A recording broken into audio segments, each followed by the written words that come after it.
In today's video, I'm going to teach you how to export a Quip document to Word.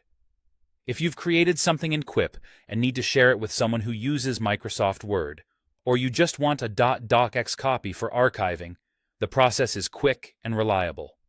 I'll walk you through it step by step, and I'll point out a few tips so everything comes across the way you expect. First, open the Quip document you want to export. Make sure you're looking at the exact version you want to share, since the export captures whatever is currently on the page.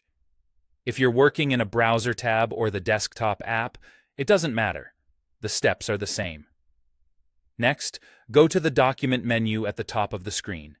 In most layouts, you'll see a menu labeled Document in the toolbar above your content.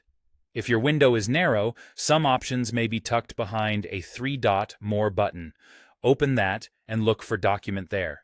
The goal is simply to reach Quip's document level options so you can access the export controls. From that menu, choose Export, then select Microsoft Word, .docx. This tells Quip to convert your current document into the standard Word format. During this conversion, Quip preserves typical formatting like headings, bold and italics, lists, images, and tables. Very complex layouts or interactive elements might appear a little different in Word, which is normal when moving between editors, but your core content should carry over cleanly. As soon as you select the Word option, Quip generates the file, and your browser or app will download a docx copy. By default, it usually goes to your Downloads folder unless your browser asks you where to save. If you're prompted, pick a location you'll remember.